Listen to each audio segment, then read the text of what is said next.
and I'll start talking. Okay. It'll come up in about 5 seconds. I see. I have to like open up. I see what I have to do. Yeah, and Every then time when I pull up your game, meanings I must close the other one. Now it's simple. I figured. and welcome everyone to the Mechanics Institute. We are looking at round 6 coverage of the 2020 U.S. Cadet National Championship online. My name is Abel Talamantez, chess director of the Mechanics Institute, and we have very special guests here to cover round 6, the penultimate round. We have Grandmaster Nick Firmian, 3-time U.S. champ, FIDE Master Paul Whitehead, and a very special guest, Grandmaster Melik Khachiyan. How is it going? Cool. So far, so good. So far, so good. Yeah, it's a Sunday. So Just came back from hospital. Regular day. That's right.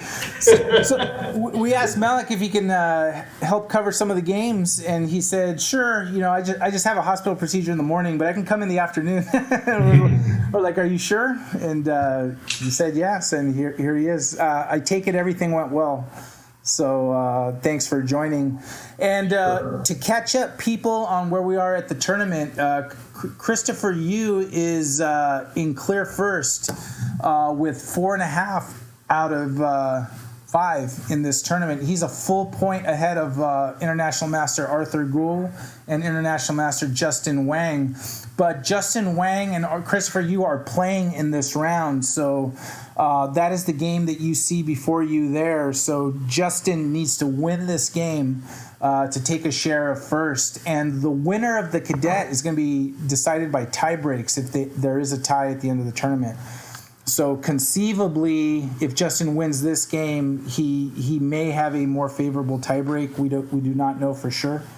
Depends on the rest of the games, but this is sort of the high stakes game of the round happening now. So first prize of this tournament is a $6,000 scholarship to the college or university of the winner's choice, courtesy of Dwayne Barber, the Dean of Scholastic Chess and the U.S. Chess Federation. And there's also $1,200 in cash prizes, so first, second, and third is important as well. And before we get to the games and everything going on, we want to give a very special shout out to the tournament directors for this tournament, John McCumiskey and Dr. Judit Sztaray, who paired the games manually, and they're both monitoring the cameras. Each player has 2 cameras on them for fair play.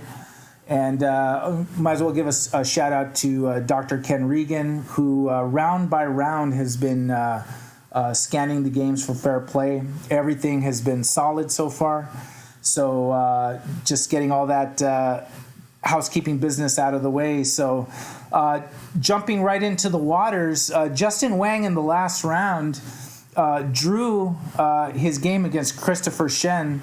And he pressed and pressed and pressed in a drawn position, trying to get the win, didn't get it.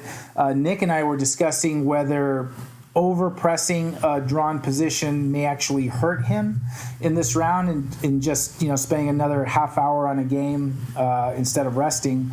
The position is before us. Christopher Hughes White, what do you guys think? You mean this position from today's round? Yeah, right here, this position. You and I mean, to me, White's clearly better. The only question is is going to be enough for White to convert, because they clearly control the E file.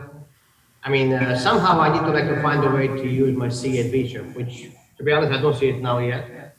So it seems to me the solution should be something like take the bishop and play bishop f5 straight, but then b7 also hangs. I don't know. It's a tough position. Black's king is also exposed, and I don't know. I think it's like an easygoing game. And on top of it, Christopher has 10 minutes up. So yeah. So this round started at 1 p.m. So we're about 40 minutes into the round. The time control is game in 70 with 10-second increment. So that's what the players are dealing with, and the final round will be at 4 p.m. Pacific. I'm not sure what's the tough decision. How Black will play, Nick? What do you think? Take on f5, take on f4, take on f4, bishop f5, but then b7 could be in price. Yeah, queen b7 would pick up all the pawns. Yeah.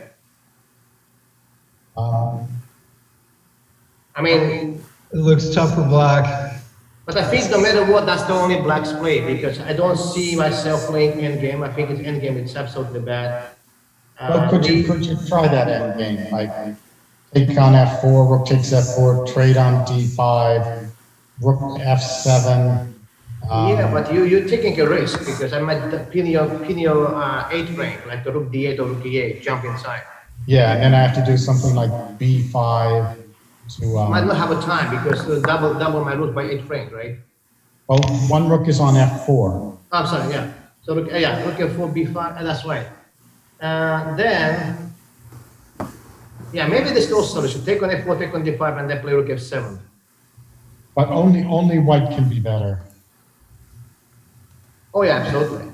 But black needs to win. I know. Good point. I think Christopher Wu has chosen a good opening for the situation. No, he's really smart. He learned how to pick up right choices. You know, between those two kids, they had some histories. I remember I watched them playing in St. Louis tournament when it was really double-edged game, and Justin won that game. But back then, Justin had the white pieces. So, I don't know.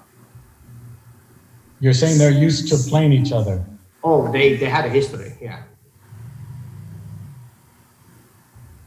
Yeah, I mean, a couple of years ago, I think when Sam Bay Area organized the Cadets, Justin Wink actually won Cadets. I think won the first installation of this tournament when they made it a Cadets to be a round robin.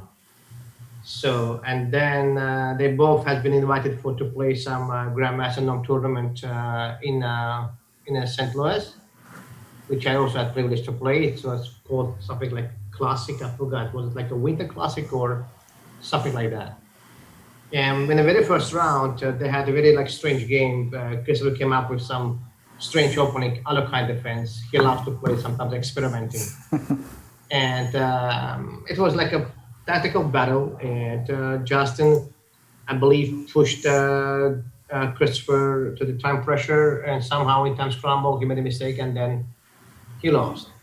So, but this time, Christopher actually controlling the game. Yeah. Well, depends. Again, Justin is saying 1 point behind. So, depends what he wants on his life. Probably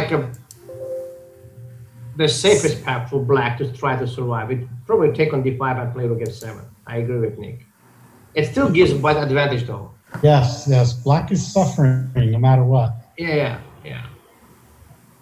I mean, I can take rook D8, B5, something like that, E4 perhaps. And then use the C5 square as well. I don't know.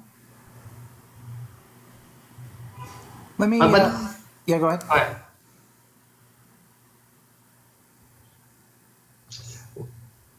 But What was the opening? Was this another double king pawn? No, this I think it's Ruy Lopez with D4, right? Yes. Okay. Yeah, when I was young, I used to play this. Yeah, it's. I think it's actually old theory pretty much what played. I mean, okay, one of the lines perhaps. I'm not really a fan to take on D4 and move 5 as black. I like the idea of playing knight takes E4, but it takes D4 still fine. I believe what's happening in this game it's still part of theory, as far as I remember, and. Yeah, this is. Yeah, but I mean, on move 8, there's a principal deviation on move 8, and not F5. It's I'm sorry, castle. It's always there, but I think if I'm not mistaken, there is some line which is supposed to be considered as the safest way when you play take on D4 on move 8 and then play knight C5, and then you just simply shut down the bishop on A4. And I believe that's what also theory was saying. That's kind of okay for equality. But again, I assume being 1 point behind pushes Justin to perhaps take some kind of risk. I don't know. It's not even 1 point behind. It's 1 point behind to the player you're chasing. So there's a lot on the line. In one of the first rounds, Christopher, it was a 4 knights game opening, and white played bishop E2. So that was another, maybe Christopher is starting to explore these old openings. It's interesting. Christopher, I'll tell you what, he's like in a freestyle searching, you know what I'm saying? He is playing many different lines. I know Christopher because I sort of was one that coaches would build up him. So he always cooked something, which means like he always prepares something at home for a particular opponent, a particular game. Right. And yeah, I don't think so. I mean, okay, more or less, his opening choices has been established, but trust me, he's a keep experimenting. So he's young. He keeps searching something. Right. Meanwhile, look at this move. They bishop f5, which looks good. We were saying queen takes b7, but queen d2 might be a problem. Well, I mean, Nick, I told you that what he wants to do, he's 1 point behind, you know what I'm saying? He wants to create complications. Endgame is not an option for him. But I wonder, if you look back, am I missing something? I haven't turned my computer yet because I hate it. But on move 9, I'm looking, Nick, is it possible to take on f2?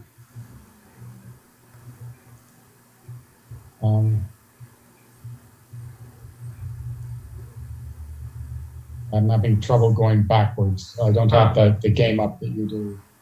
Because I think Black had a very interesting choices on move 9. 9. Again, usually with the way how I treat these positions, I play knight c5. I'm trying to challenge right away the a4 bishop.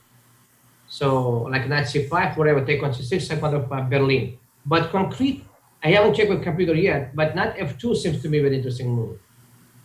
I thought knight takes f2, knight c6, Nick, knight takes d1, knight takes d8. Let's say, check from c5, king f1, and let's say knight f2. So that would have been, hold on, let me go back to that. I don't know, is it like a good way to complicate position? Yeah, it would have been here. Certainly would have been more exciting. Well, d8 knight is trapped, if I'm not mistaken. And I don't think so you can trap my knight on f2. Yeah. Yeah, it would have been here. I even found something like a funny, like Nick, h3, then that h1. But I'm not sure though. Maybe I'm missing something. Let me go. This is the current position. Let me switch to the other player that has a shot to catch the leaders is international master Arthur Gould? Arthur Gould against Robert Shliatenko. And this is the current position now. Arthur is black, Robert's white. No, White is in trouble.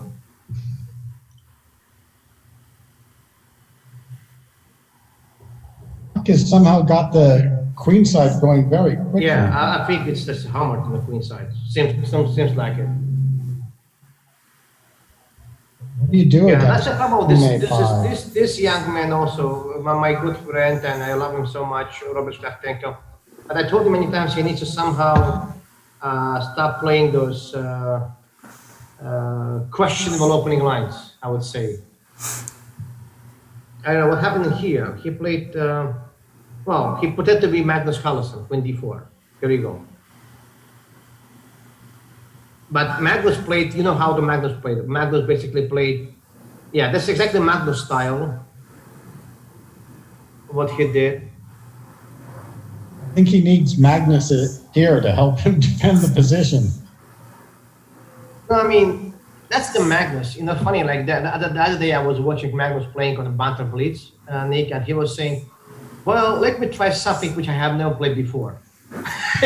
that's the only Magnus can do. He can do like whatever. It's probably not a lot of that. Yeah, I mean, yeah, but I mean, okay, so she got this. So what's White going to try here? Knight h5? Knight h5, and you ignore it maybe with queen to a5. Yeah, just to keep meeting, right? White needs Well, pieces I gotta out do of the something. I have to box. play the knight h5. I think I agree with Paul. So something needs to be done, but that also could be very risky for you because you're so behind on the queen side. So knight e2 and knight c1? Aha. I don't believe you. Well, I'm just trying to find a move. He tried. I mean, He tried, Paul. AB, queen a5, knight c1. I have to take care of your bishop on b2. So, like, be my guest. Then knight a7, b5, c3 mate. Yes. Or maybe like I do like another Sicilian typical pattern. Bishop f8, g6, bishop g7, trade the bishops, and then mate you as well. Just I have to take care of your bishop on b2. That's it. No, this is white so behind. I mean, Yeah, Black I mean, I got don't know, very maybe- fast attack here. well, much faster, much faster. Yes. So not h5. I'm actually like what Nick said. Maybe I will simply pretend I'm blind, and I will try to play just to mate you. So I'm not sure if the g7 pawn is hanging. Well, that's a line. Knight to h5, queen to a5, bishop takes g7, a takes b3, c takes b3. Queen guards the h2 pawn. Well, don't you want to first add perhaps AB first, or you want to play afterwards? Yes, I was thinking to do c takes b3.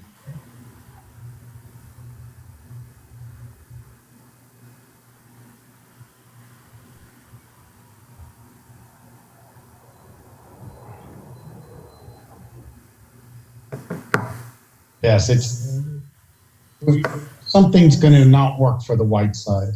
Oh, absolutely. No, they're behind 100%. So, but maybe not h5, it's practically best chance for white to create some complications. Because if you play passively like knight e2, I think you're going to go down.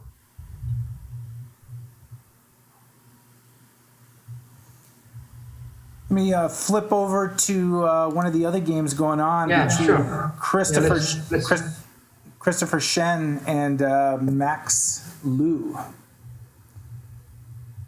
Okay, I mean, bishop is a bishop, obviously, and space is a space. So, And d6 is d6. right. Yes. Yeah. I mean, Looks good for white. obviously, yeah. And then the other game in the round is Rui Yang Yan is white against Andrew Hong. So that's the girl, right? Ryan. Yeah. Oh, she's playing U.S. Cadets. Yeah, we gave her the organizer wild card, and almost every game she's played in this tournament, she's given her opponent everything they could handle. It came right down to the very end, but just came up short. And I know. No, I played this girl like a couple of years ago when she was really little, and she was really like having those like evil look, you know. she's coming for you. That's why. Yeah. I mean, she's going to be in my team soon. Yeah, she's going to be a champion someday. She's having a rough tournament, but it's not out of the quality of her play. It was just, right at the end with seconds left, something went wrong. But she gave Christopher Yu all he could handle. She gave every opponent all they could handle. And we just kind of hope that this experience, despite the result, really helps in her development because... Well, position is very typical. It's like about dynamically equal. So we'll see how patient is this girl. Because this is the situation when you have to be very careful pushing your pawns. I mean, the plan is supposed to be obviously g5, h4, h5, trade the pawns, and then try to build something on the king side. But there is some issues. There's always issues with this d4 square. I wanted to play something like bishop c1, bishop b2, and trade a bishop, but then I have to pay attention, probably like for d4 jump, right? But somehow, I'm not happy with I think it's Andrew played a little bit. I don't know. I wonder what's the tune? What's the situations in the opening? Says Sicilian. Schwenigan. Yeah, I'm quite happy with Black's position there. That pawn on c5. Yeah, I know. Goes center.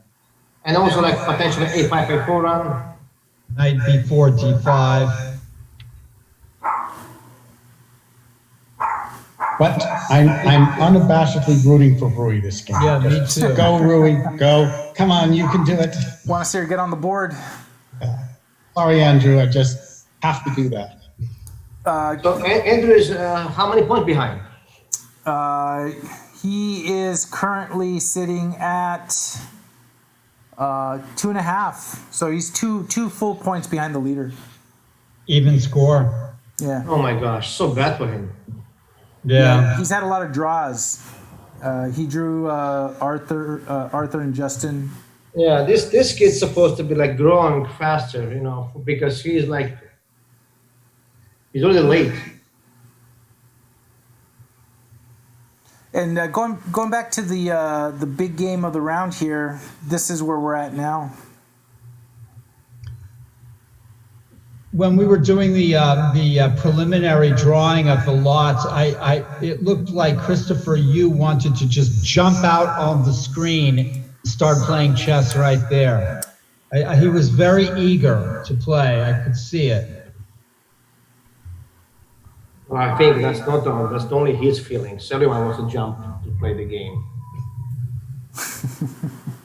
I mean, I noticed like that this year I have not played any single game.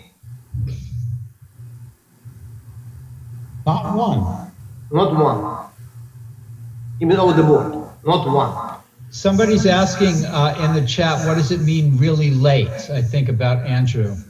Well, this is Development. And it's my term. It's because to me, I trained Andrew, and I when I was training him back then, I was always expecting him to become one of the top players in the US. And because of his age these days and because of his overall achievements, I don't think so he is there where he should be. And you've probably trained quite a few of these players here. I trained Christopher. Yeah. He's also my I made him sort of. And Sam Shanklin, who was on here as well, has trained some of these kids.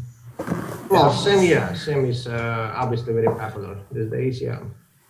I mean, I train, what I'm saying is, it's like, Nick knows what I'm saying, because one thing whenever you are training with Sam Shanklin being already like established more or less chess player, like I am or so, but another thing is when you're taking kids from scratches and you're actually delivering them and making them become quite strong.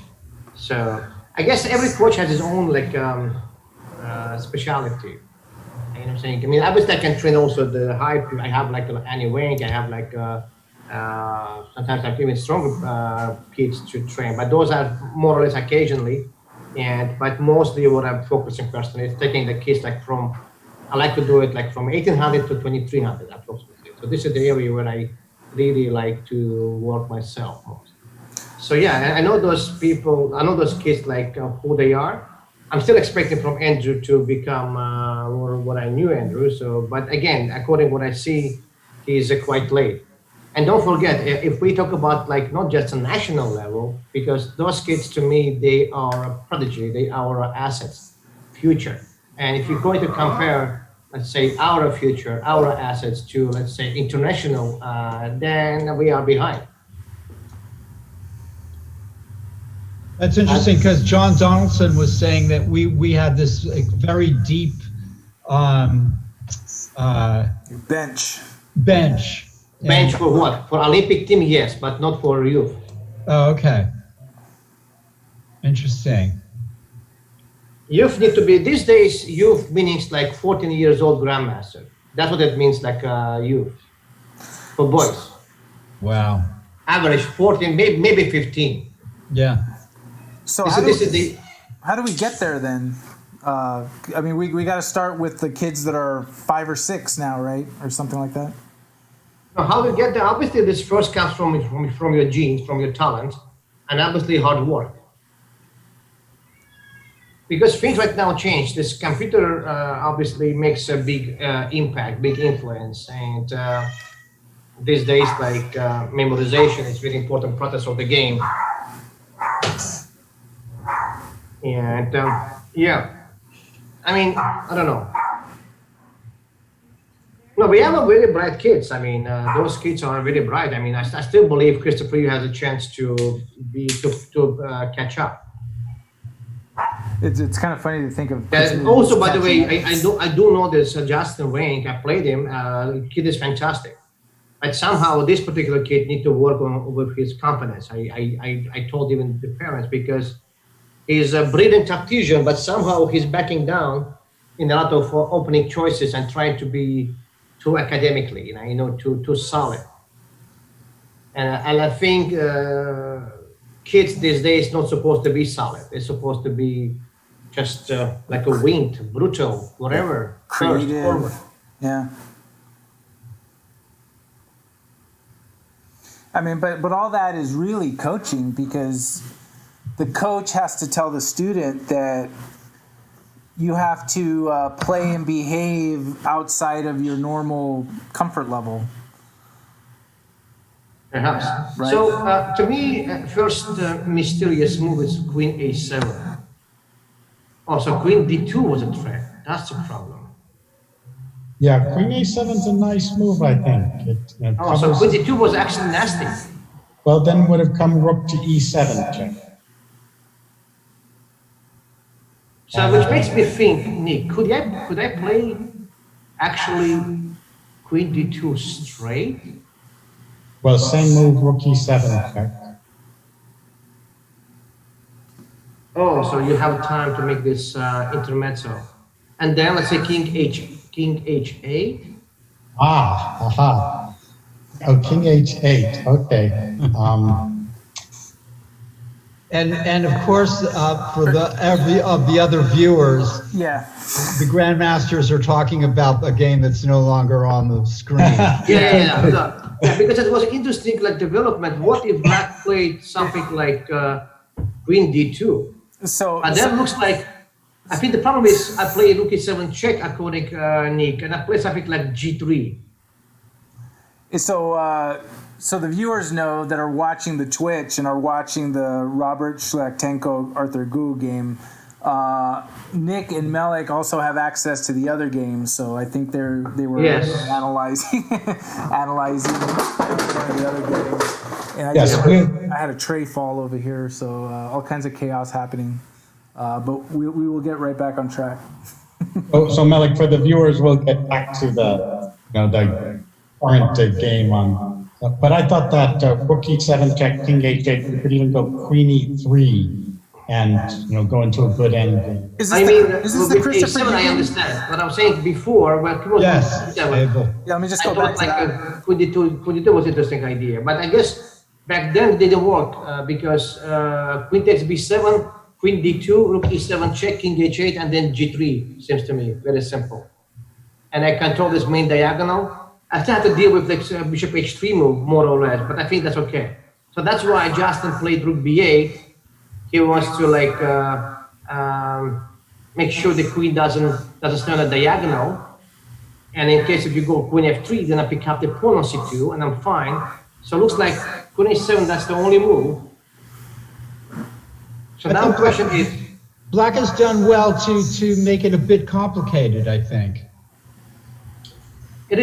it is true indeed. But okay, let me tell you something. Let's say you play, for instance, you're playing move Bishop takes C2. And then out of nowhere, you might receive Rook D4.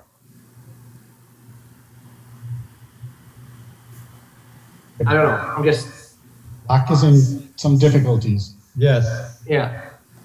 And I think Rook D4 is actually killing because Rook E8 only move, Nick, and then I'll take on E8, I'll take on C7 with check.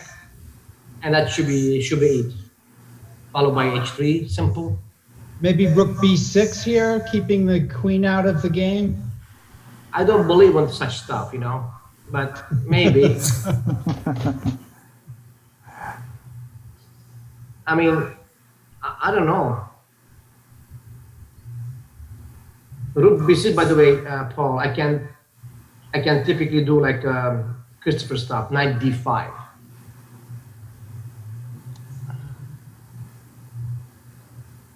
Yes. No, I think bishop c2 must be played because I have to take care of those pawns.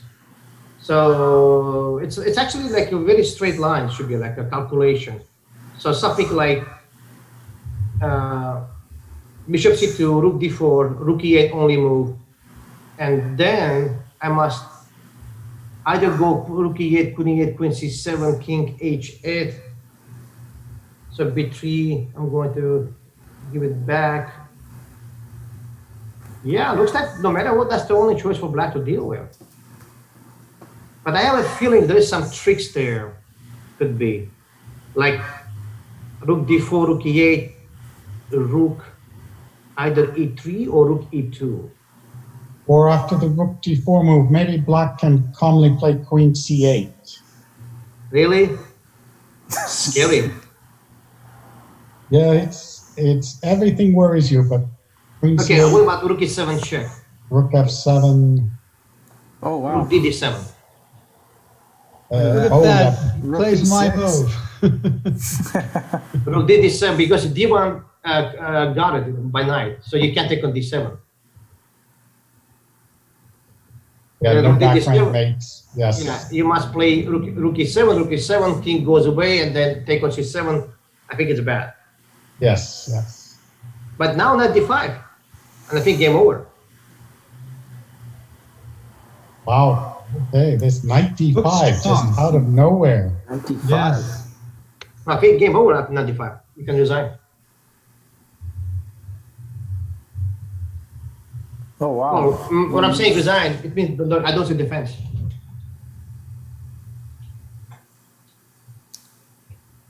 And so we're leaving it to Christopher to find a tactic.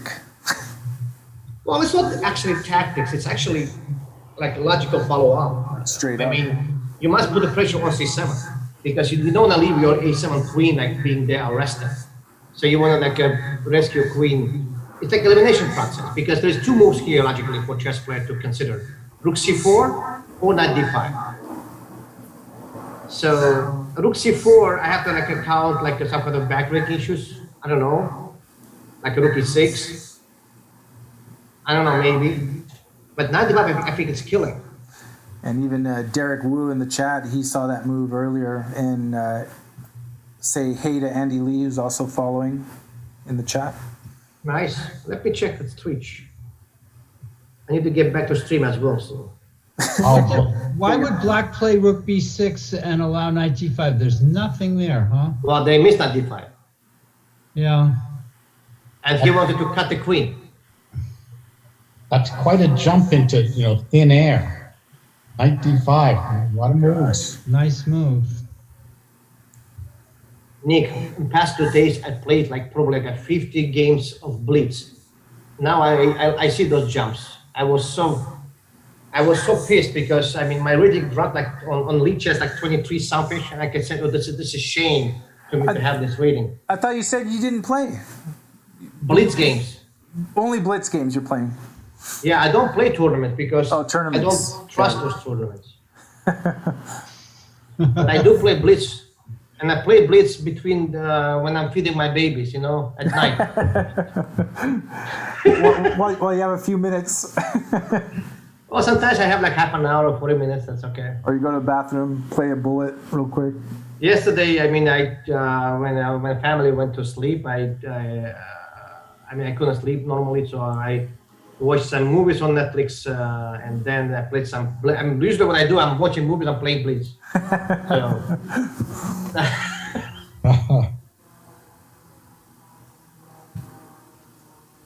And I guess Christopher's trying to work this out. Well, this is a big moment for the tournament. Yeah. Yeah, obviously he needs to catch his breath now. He wants to be like controlling himself, no emotions. I'm not. He's going to find. No way. Okay, so knight d5, queen d5, Then checkers. Queen c7, queen b6. and then queen d2, no good. Queen Queen e3, yeah. Yeah. It can even be fancy, queen b4 if you want. Oh, that is fancy. Any other move there? So, 95? I don't know. Derek is saying rook. Knight d5, rook rook c6. c6. That's what? Saying knight d5, rook c6, knight e7, rook e8. Knight d5, rook d6, c6. c6. And then knight e7, rook e8. Oh yeah, but come on, I mean, I can do better than jump than this, right? Well, I could just play knight f5 check, if nothing else. Right. Yeah, and that f5 check is like disaster.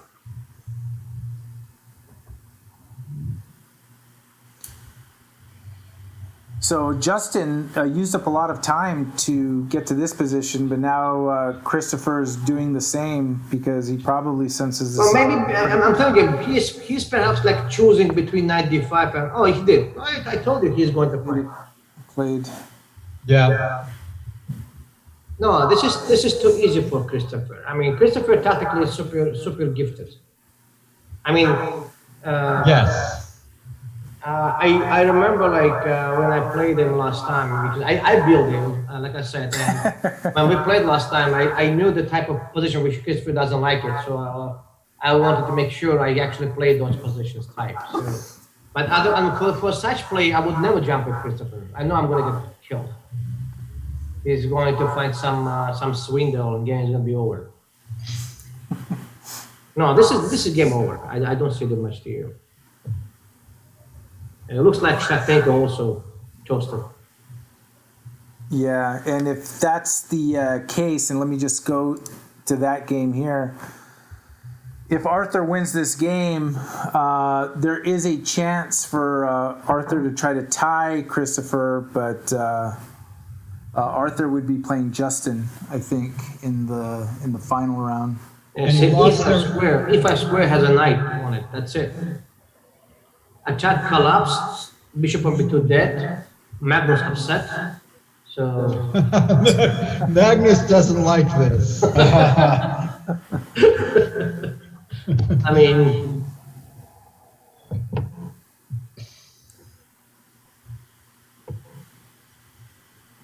so let's take a look at the other games really quick. This is Christopher Shen and Max Liu.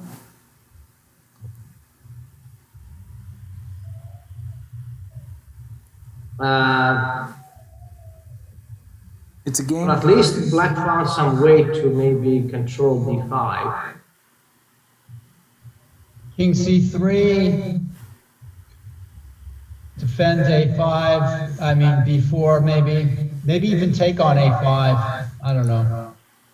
I mean, my first reaction was to play something like a4, but it doesn't work. But moves which usually, I actually had this lecture the other day. So many times the moves which typically doesn't occupy your attention, it's move b takes a5, because some people say, oh, I must like break through my pawn structure, blah, blah, blah. But I mean, what if I do that?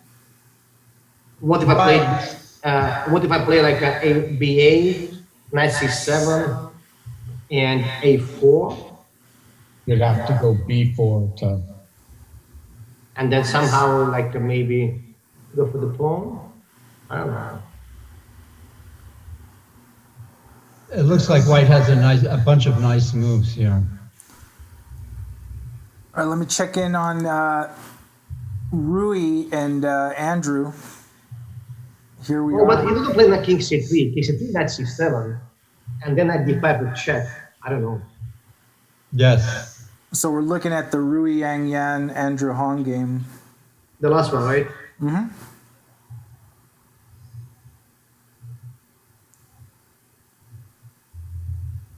Okay, yeah, I mean, Black's play on the queen side is strong.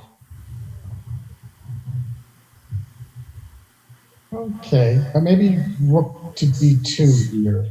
Well, that's the only move, right? Well, you could say forget about the queen side and just play a4 Then black will probably try to play f5 or d5, I suppose. Black to play d5? No way. Well, Black has to keep the pawns d6, e6 in these cases. If I had to challenge your center, I probably will challenge by playing f5 myself. Otherwise, I think I'm going to I think main plan is supposed to be a5, a4.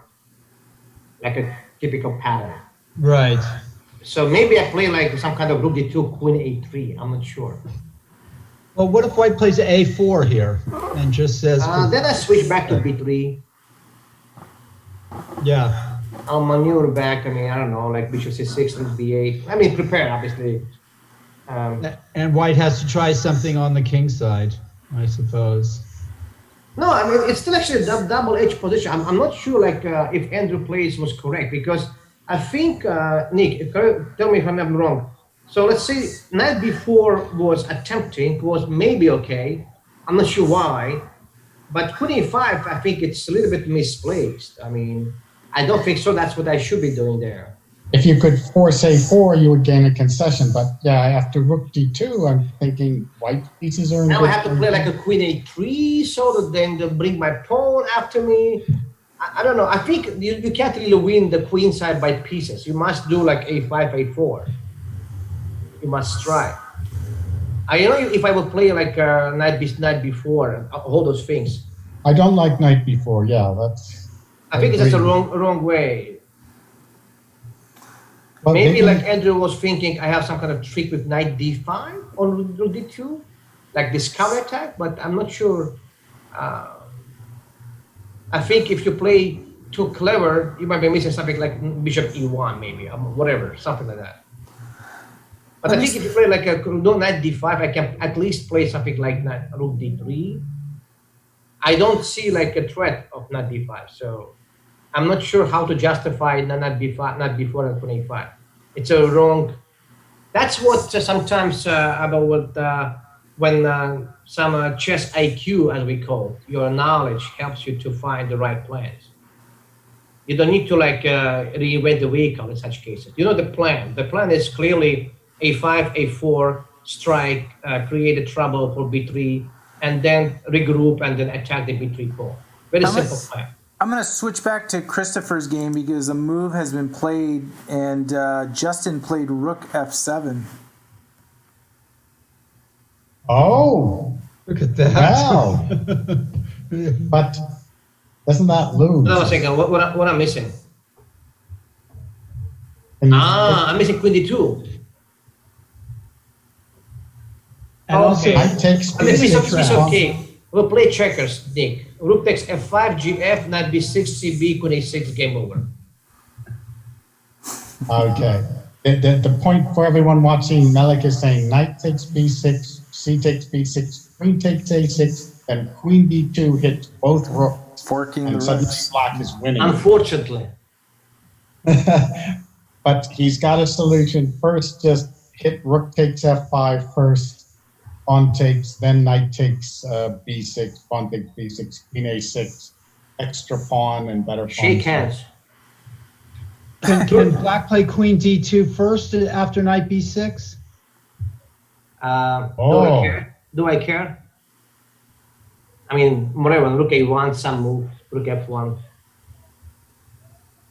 You start rook f5, you take on f5, you take on b6, you take on a6, I mean, whatever. It should be some technicality, Paul. It should be like... Yeah. What a game. Maybe black can eliminate pawns on the queen side and hope for the best. You have to pray for it. Mm-hmm. But there is no church today. They're not open yet. They're closed. Prayers will not be answered today. Yeah. Everybody's playing chess instead. Right. Yeah. I'm going to do a quick peek at Robert and Arthur's game here. This is where we're at. It looked like Robert was in a tight spot.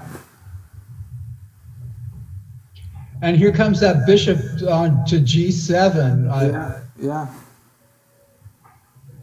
Now, white would like to go knight h5, but then he loses on e4. All the black pieces are in play. Yeah. Oof. Looks rough. And going back to Christopher's, that was what was done. Rook takes bishop, and here we go. No, that's it. Okay, guys.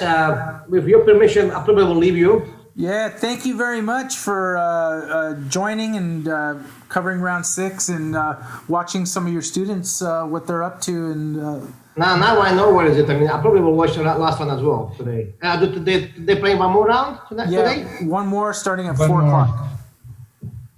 Paul, there's your move. Oh, yeah?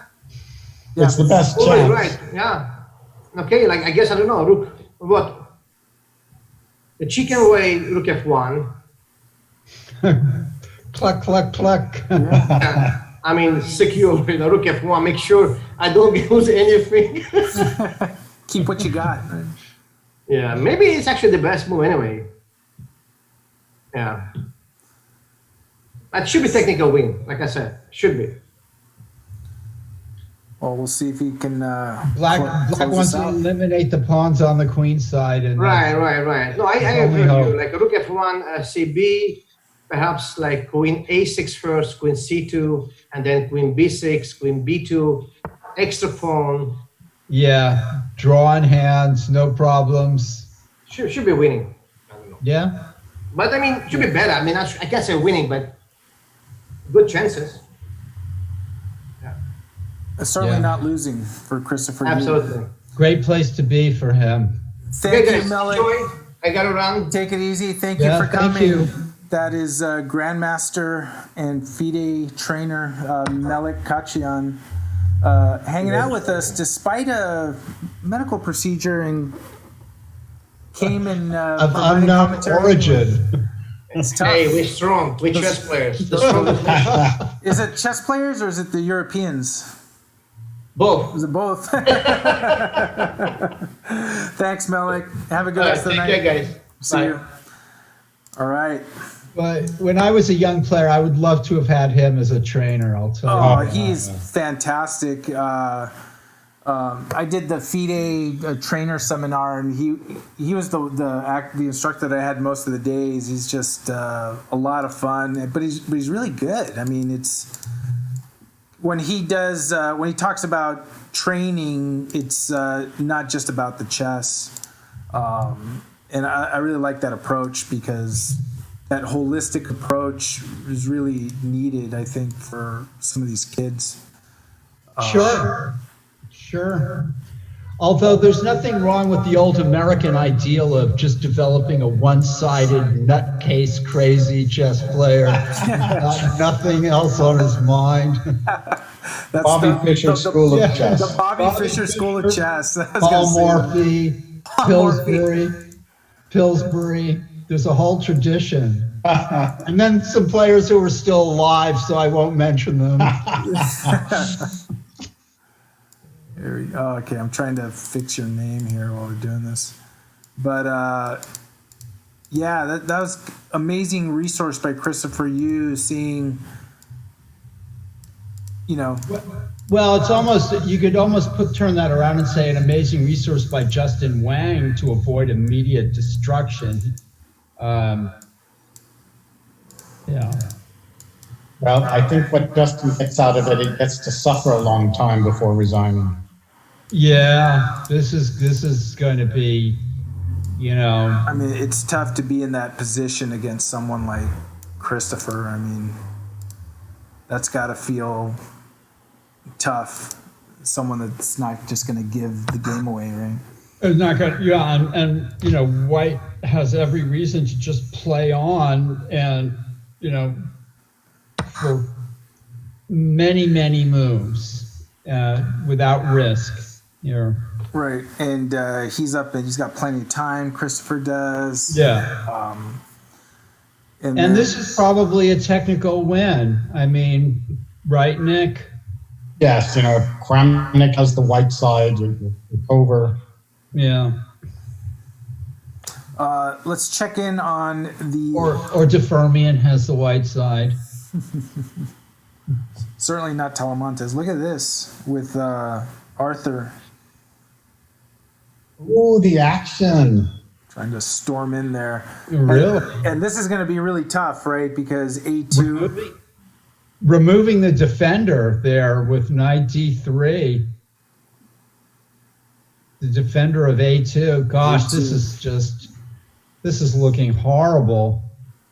Well, you can do bishop takes E5. Maybe he takes it with the pawn. Take it with the knight H5. You might stay in the game. Could even maybe take it with the queen Ooh, the queen. to come into A1 or something. And then after queen takes D3, rook C8, cutting him off, and that's it. Andy Lee's recommending bishop A1. And Hosea, nice to see you. Hey, there he is. Yeah, Hosea's in That's quite visible. But if you go bishop A1, oh yeah, because then the queen's defending A2, yeah. Yeah, and you give up the exchange with it, and your position hasn't even improved that much. You've just avoided disaster. I guess you still have the possibility of playing knight H5. Yikes. Yeah, this is tough. So if Arthur wins this game, going back to the game with Christopher Yu and Justin Wang, if Christopher is able to convert this game, and he looks in prime position to do that, Arthur will be the only one that would be able to catch Christopher Yu, and he would need to win his final round, and he'd be playing Justin Wang. Arthur, Wait a minute, how can he catch Christopher Yu? if Christopher loses the final round Christopher and Arthur wins, he'd be able to catch, and then it's all up to the tiebreakers. Oh, I see. Yeah. But that's a lot to be asking. You have to win your game against Justin Wang, and you need Christopher to lose against Max Liu. Christopher would be in the driver's seat heading into the final round if he can convert this win. But Arthur's doing his part, at least so far. He hasn't won his game yet, but he's looking good against a tough opponent with Robert Shlyatenko. How's Rui doing? Yeah, let's check in on Rui, who's playing Andrew Hong. Rui is white here. There's that rook D2 move. Yeah, played. That was, I believe it was Melik's recommendation. Or both of you guys. But she's got pressure on the queen side, it looks like. Being pressured. He's ready to double on the D line. Yeah, I'm beginning to see that this knight b4 queen a5 thing may have been a little misguided, like you guys were talking about. Just doesn't seem like it fits. And Andrew had 22 minutes left here.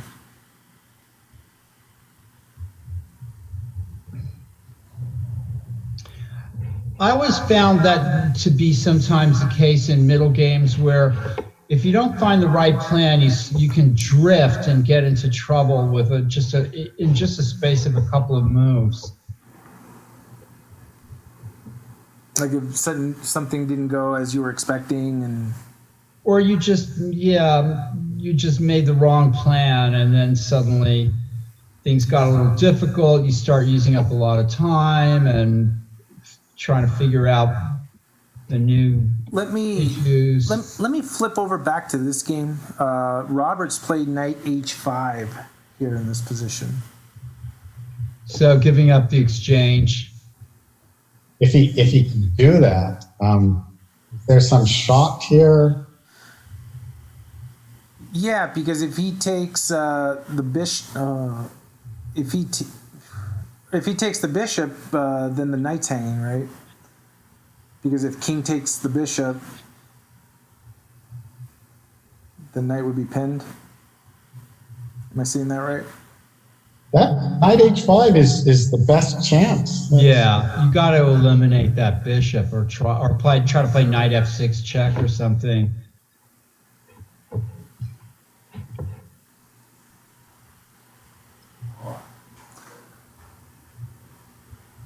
And then just peeking in to give all the players their due justice. This is the Christopher Shen Max Liu game. This has been going White's way for quite a while. Yeah. But White just gave up a pawn, didn't he? Yeah, to play the A4 idea. I guess he gets to take on the B5. And then get two pass pawns. Yes, he'll definitely have play. Pawn takes B5. Maybe Black should take with the knight, and you trade and go pawn to D5. Gotta be careful though. Pawn to D5. There's the knight takes D5 tactic. Pawn takes B5, knight B5, bishop F7 check maybe. Not that that's any. That's kind of a worthless pawn almost. Or maybe it is. Let me go back to the game we're looking at here for the round.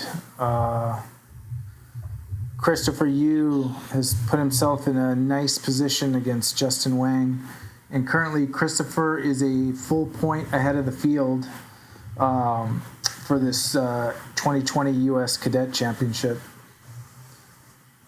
And a draw will basically unless he loses the last round, a draw guarantees him the tournament. Just about. We just don't know about the tie breaks. That's the thing. So they won't play a playoff for first if they're tied. It goes by tie breaks. There's a tie break order. It's actually on the site. Let me pull it up. Yeah, I saw that. And the thing is you're sort of throwing it up to. It's one-on-one. Direct encounter is the first tie break. And that means Christopher would have it. Right. May not be so easy to win. That's that white B pawn may be a goner. You know, the rook and queen can double up on it. I mean, if you spend a move like pawn to h3 for the back rank mate, to e4, pawn to b5, rook to e5. Yeah. And guys, Yeah, I was wondering about that too. Maybe just take White can maybe get the F pawn, but that would be it. If Christopher is able to win this game, he wins the tournament because Arthur is the only player that could catch him, and he can only tie him. And Christopher defeated Arthur. Right. And if the first tie break is direct encounter, Christopher Yu would be the 2020 Cadet champion if he can win this game. And Judit or John, if I'm wrong about that, let me know. But that's what it looks like. So everything on the line here in this game, in this position. Well, White's certainly where he wants to be.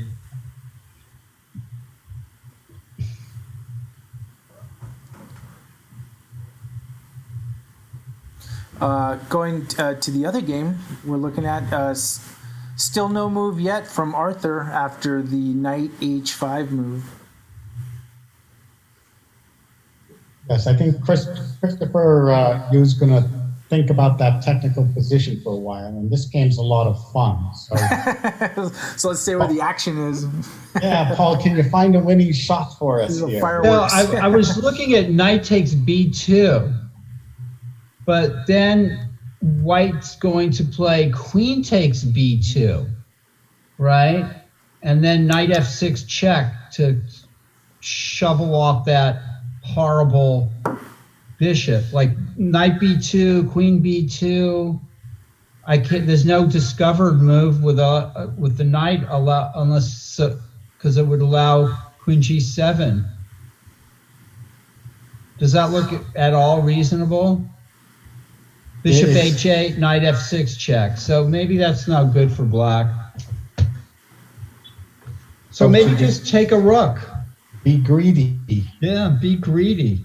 Nothing like filthy greed. Knight takes rook, and if we throw in knight to f6 check,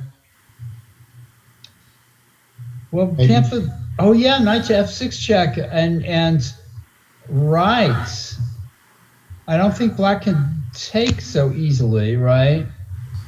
yeah, Oh my maybe gosh, you yeah. should just run away to f8 or e7 so he's safe.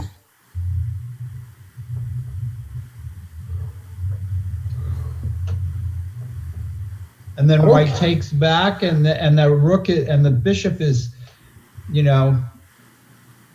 out of the game, and white survives another day. Yeah. What's an exchange in a Sicilian defense? Exactly. And black's king should feel proud to march into the center if possible. And there we have it. Oh, white just takes back. I guess that's kind of the same thing. Yes.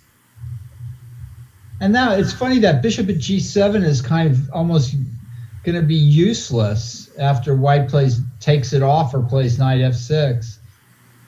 But then I think white did well to get this far here. It was looking really bad. Yeah, one of the things we're noticing in these games is kind of the resourcefulness of the players, of getting out of positions that look unsavory. Going back to this game, Christopher and Justin Wang.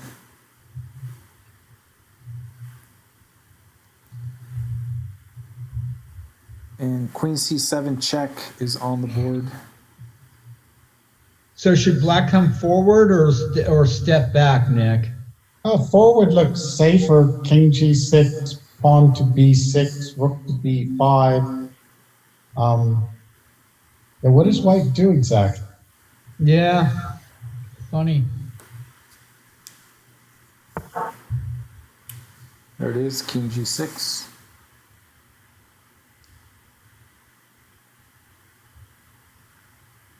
This is where, the study-like moves come into play here. The subtle triangulations and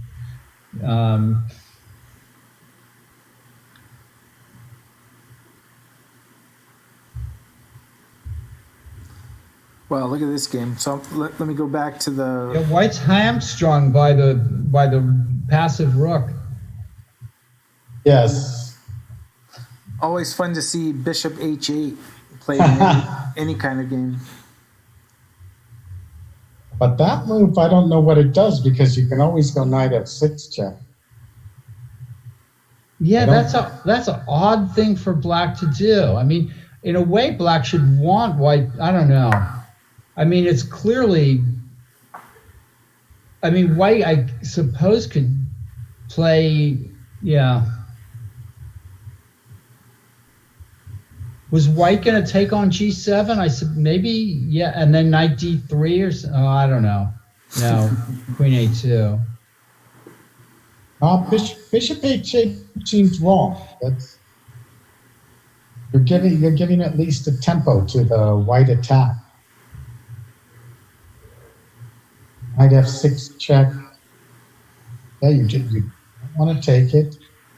If you run to f8, well, bishop was better on g7.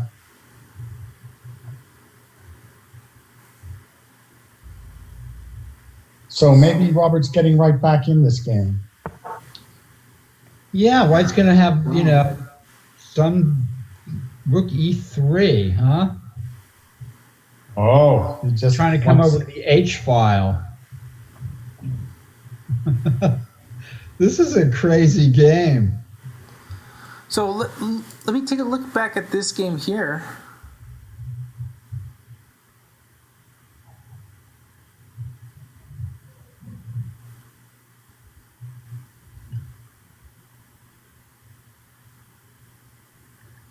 Well, maybe h4. I'm trying to find the way to make king g6 look a little risky. It looks pretty solid there, doesn't it? Yeah, it does. It's funny. Like h4, rook b6, h5, king h6, maybe. Yes. And that cluster of pawns seems to be doing okay on the king side. Christopher should have just left his pawn on b3. Huh. It's interesting. And made luft and gotten his rook out. So he spent 3 moves to advance the pawn, but it's still just weak. He'll be lucky if he can win the f pawn for that b pawn now.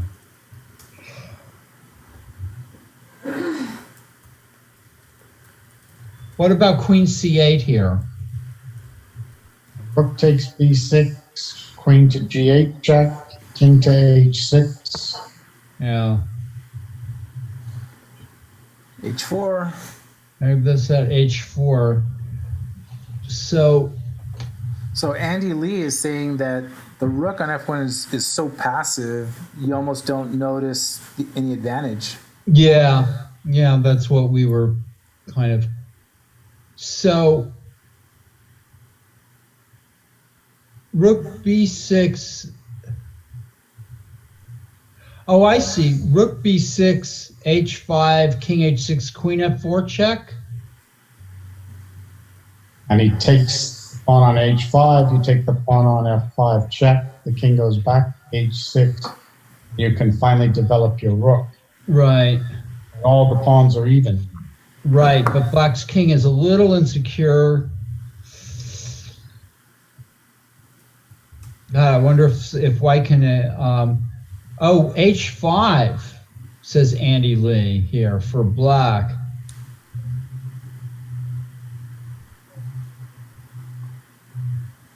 I mean, white's threatening h5 also.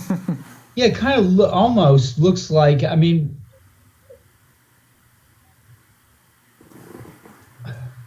h5, could you go rook e1, rook takes b6, rook to e7? there you go. Yikes! I think black would be in serious trouble there. Yes. So I don't think black has time to delay the capture on b6.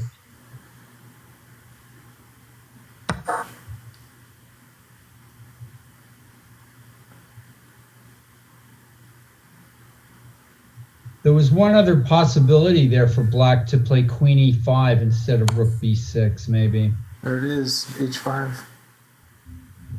for white. Yeah, so white's actually gonna have this black king in an awkward spot. Yeah, this should be interesting, actually.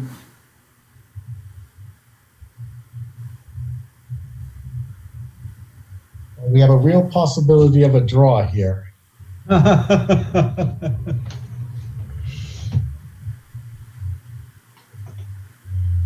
Well, what happens? King h6? Queen to f. Oh, we don't have to go queen to f4 right away, do we? We play g3 maybe. You could go rook to e1 perhaps. Yeah.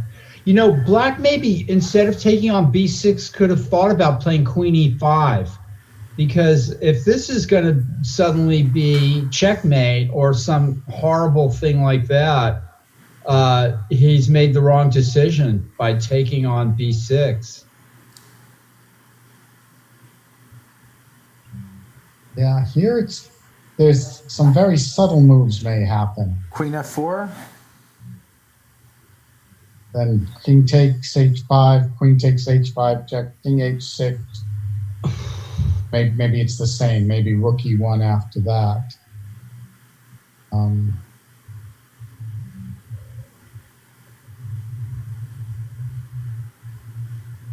But then maybe queen to b5.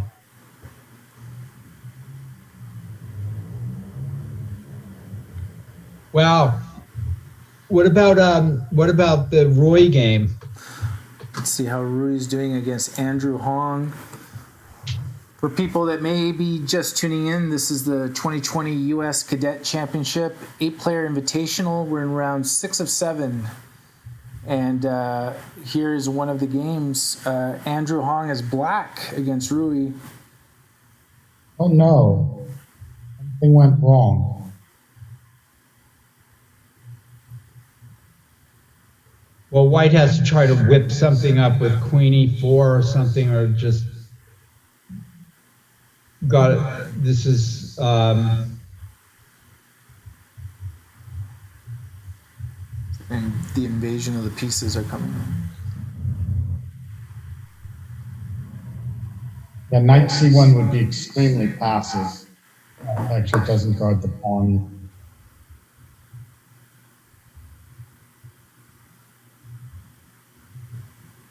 But queen e4, queen takes a2.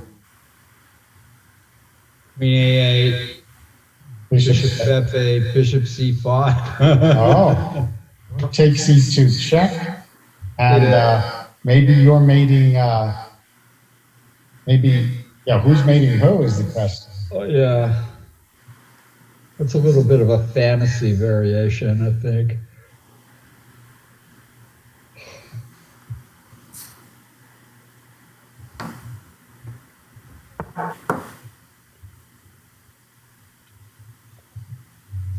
And here she comes. Queen e4, just like you said.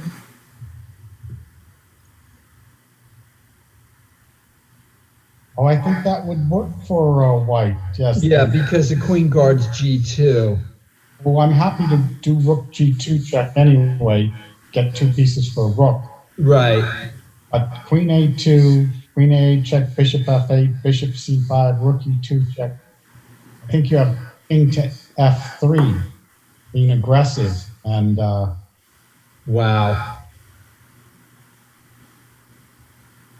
oh, well, so Rui could get a point. So queen A2, queen A8. That looks a little too simple for black to fall into if it's such a. Yeah, I suppose you're right. Yeah, We don't rook- expect Andrew to do that. Rook E2 check, king F3. You're right, king F3 is very strong. I don't see an answer to that. Oh, maybe still queen to B3 check. Then king takes E2. And queen takes C4 check to win the bishop on C5. Right. Actually, queen D3 check and knight C2 mate. Oh no, the king can go back to F2. Yeah. You're right. You take the bishop on C5.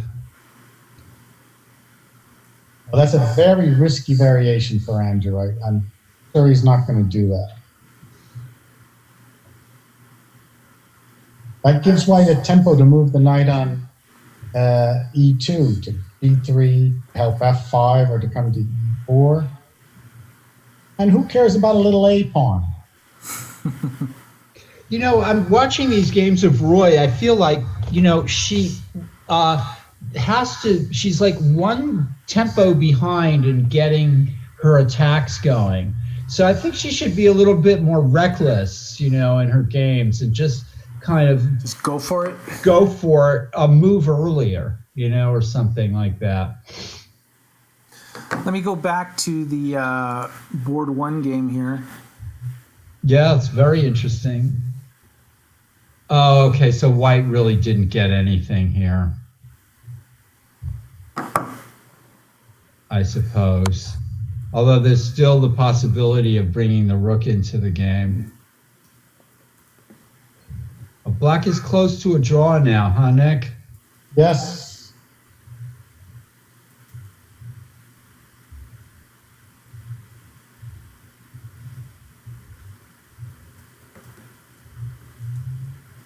Yes, looks like if Black is very careful, he'll make a draw.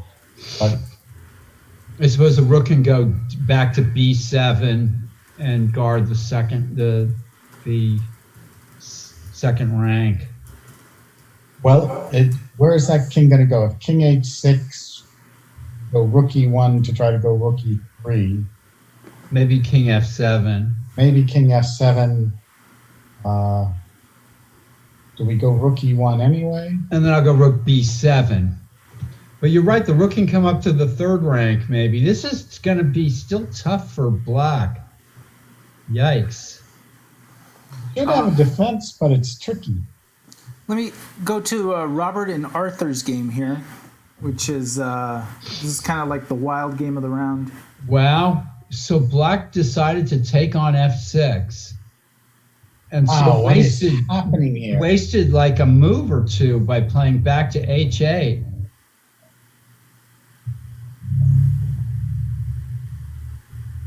Ooh, that g7 square is just falling out. And now d6 is hanging as well. This has been kind of a big reversal from what we saw earlier. I think White's looking like he has some definite chances here.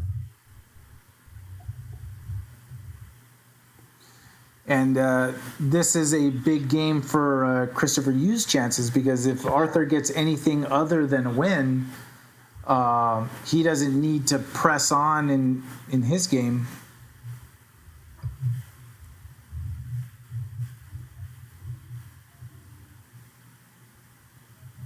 What is this move? That's... Wow, I'm just so suspicious of the black position.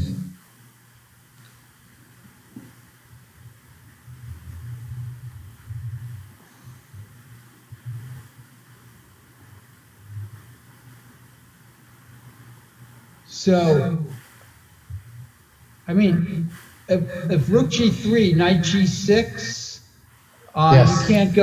you can't play into h6, right? Because Can't you go queen h6 then? And queen c2 check, king to h1. Probably have to play rook takes a2 check. King can't take because of rook e8, mate. So you take with the knight, and then queen to c1 check. But queen to d1, you mean? queen to d1 check. But white's got 3 pieces that can go to the c1 square. The knight, the bishop, and the queen on a6. Bishop c1. I feel Looks like like we're it missing worked. something here. We must be. Can it be that easy? Rook g6, rook g3, knight g6, queen h6. What are we missing? Well, the nice thing about queen a6 is black has to check. I mean, there's no choice. Maybe black can play king f8 if rook g3 check. As Rujka, yeah. Wow, look at that. Let me flip over a game over here. This is the current position in this one here.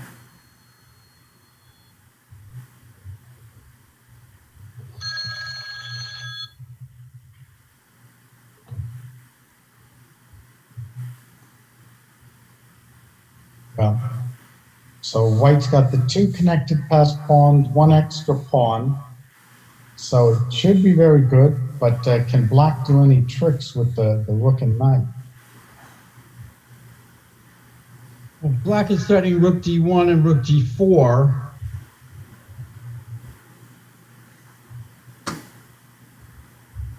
Maybe bishop to b3 would be a solid move. Wow, I look, like that move. folks, check this game out here with Rui and Andrew Hong. Wow, Nick, this happens. Unbelievable. Oh, she did king to g3. Now, maybe that's better. I think Andrew has to go rook g2 check. Oh, but rook g2 check, maybe then king. No, you can't go king f3. Queen e2 mate. Okay, how about really brave? Rook g2 check, king h4, Yeah. h2 check, king g5. Yeah. h6 check, king f6. This can be on one of Paul's newsletter, the King March. Wow. Nick, Unbelievable. Wait, so rook g2 check, king h4? Yeah, why not? Because the Black bishop's pinned. has Black miscalculated this? Wow, king g3, Rui. King f3. Why is that better than king f3? Because queen b3 check. Ah. You can't escape. Oh, well, what happens on queen b3 check now? Rook f3. Or king h4. Well, that it would still work, huh? Okay. I think king h4 is looking like this. This is going to be a brilliancy end here for somebody. Forever wins. Yeah, so hedging my bets, Abel. Yeah, I love your non-committal stance. If Rui wins this game, it makes her tournament. Then you don't care about the result because you've had a brilliant game. And she's had so many great. So king h4, rook h2, king g5. Does Black have something like rook h5 or some other? Rook h5, the king goes to f6. Yeah. And Andrew Hong's at almost 3 minutes left on his clock. I think he's in trouble. I think he's in serious trouble. Checkmate is the trouble that he's in here. I think he must try rook g2 check, king to h4, rook takes g4 check. King takes g4. Rook e3. Rook e3. Oh, does that work? What if you just run away? Well, king h4, queen h2 would have been made for Black. The queen h6 check. Yeah. Yes, okay. But this is the exchange up. Yeah. And the threat is bishop c5 still. But does Black, yeah. Queen c4. Wow, Rui has got a real chance here. What about rook c1? Yeah, what about it? I mean, it looks good. Rook c1, rook c8. Well, you've got to give Black a move in between that. Oh, they don't get a move. Yeah. Wow. You go, yeah. I think White has a real chance here. And she has so much time. Usually in her games, she's been the one that's been down on time. Well, She's got a now's the full time half to hour. use it. Now's the time to use it. She needs to hunker down. Meanwhile, while we follow this, here we are with Christopher Yu and Justin Wang.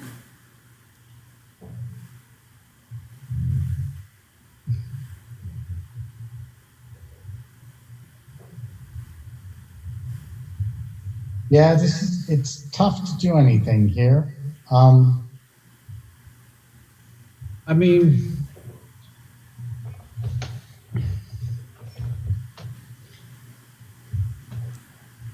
perhaps pawn to f4. Now then queen d4 check.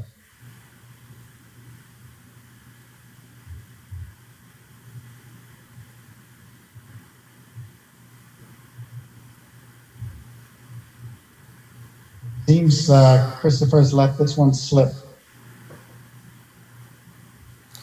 or Black's played some good defense as well. But this is still a bit touch and go. And Judit is prompting us that Robert has improved his position, so let's move over to that game. It looked like Robert was definitely improving his position. And here we are. And Judith talks to the silicon monster, so I'm not sure we should be too careful. I don't know about that. I mean, the silicon monster's correct. I can't even say usually. It is correct. But we don't know by what degree. So that'll be the mystery we preserve. Oh, Robert's getting low on time. Yeah. So what's the issue here? I guess rook g3, king f8, right? And yes, black king runs away to that side. As fast as he can. Oh. Does that work? Yeah, because rook g3, king f8, rook g8 check, king takes g8, queen h6. Guess you go queen c2 check, king to a1. Once again, you have to do rook takes a2 check, knight takes a2, queen d1 check, knight to bishop to c1, and queen back to g4, stop queen g7. Wow.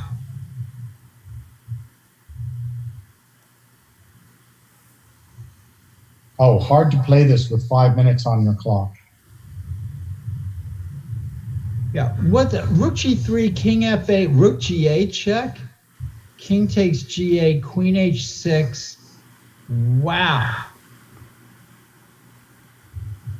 On Oh, action. somebody pointed out that black has queen takes g2 in that position. Queen c2 and queen takes g2. Simple, yeah. Simple. Yeah. Very nice. Let me It's flip time- over to top board here real quick. Time for us to get the silicon monster on our side. Yeah, Robert should probably play rook to h3 or something. So we're back at Christopher Yu's game with Justin Wang. Probably going to be a draw, Yeah, there's no. but White can cheapo around for a while. Let's go to the Christopher Shen Max Liu game here.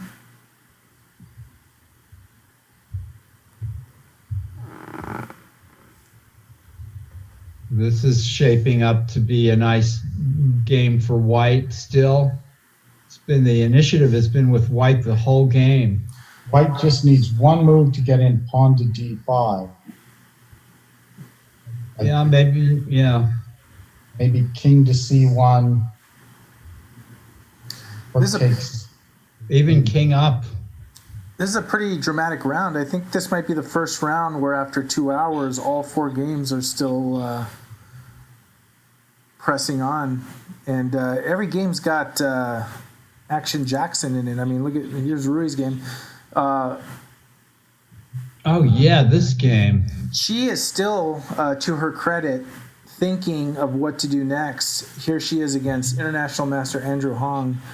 Found a terrific resource and she plays Rook C1. This is the most direct move. So, Queen D3, Nick? Yes, queen d3 or queen e2.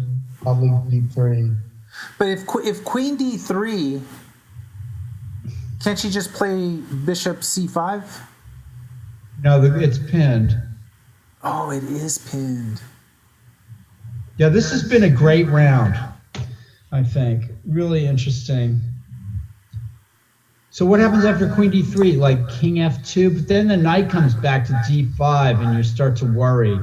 Does that work? Knight d5, bishop c5. Oh, he plays Queen B3. Now, can she just play Rook C8? No, the queen will take on e3 check and come back to c5 for defense. Oh, yeah. Well, wait a minute. If you go back to C5, I'll take it. Use me. That's right. So Let's try that. Yeah, Rook C8, Queen takes E3, King H4. Queen F2. Maybe we got a draw. Maybe we have a draw there. If King H4, Queen F2, King G5, that's too risky. H6 check, and then Queen takes F4 check.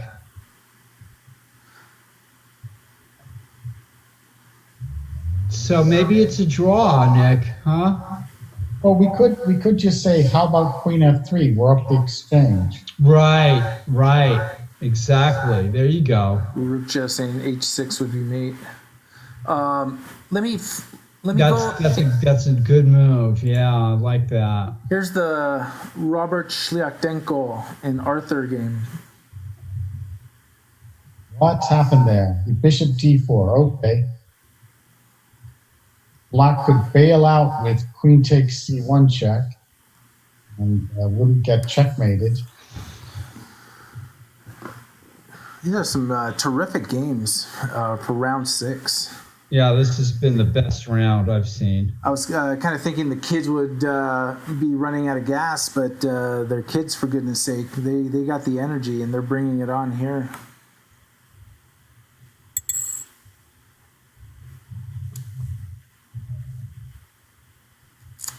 A draw offer has been offered somewhere. Let me see. Maybe Robert offered the draw. Nobody would be offering. I mean, White could be offering. Rui offered a draw here in this position. Oh, okay.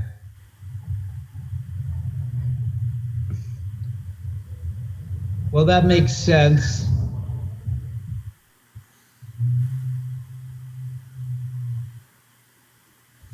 And the game is not yet a draw. It's still going.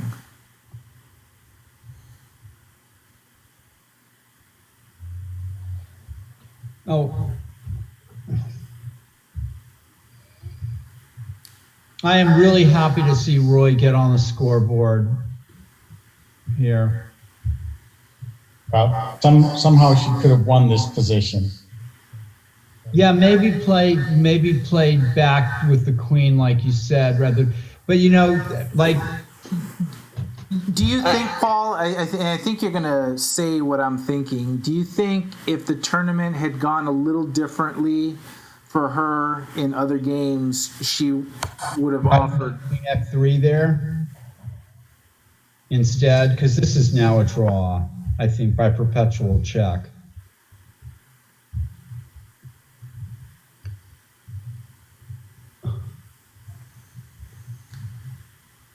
Yeah, I mean, White might have tried Queen F3, like Nick said, and maybe if she had been, you know, had, you know, it's really a confidence buster to lose a bunch of games. And Andrew declined the draw, but on the score sheet. What? Andrew declined to draw, but he's got 40 seconds on the clock. But hell, he has nothing. But he can force the perpetual, right? Yeah, maybe he'll try King G7 or something and then take the draw after Rook FA. And that's the kind of thing that players do. Right, Nick? Yeah. I'm going to scare you by playing King G7. And then I'll take a draw after Rook takes FA. That's a kind of a thing that a player would do. He's got seconds left on the clock, but yeah. Oh, that's true. He's trying to see if Roy will play King G5. Yeah. She's not interested. Reasonable. Right, yeah. If she offered the draw, she's not interested in King G5, right? Yeah. And she is on the scoreboard. She drew her game with Andrew Hong. Excellent. Okay. Yes. Congratulations to Rui getting on the scoreboard. And that was a good fighting game. Yeah. And she took her chances with Queen E4 and everything. That was really good. Good job for Rui. And not just for Rui. It's nice to see that every player got on the board. So good for her.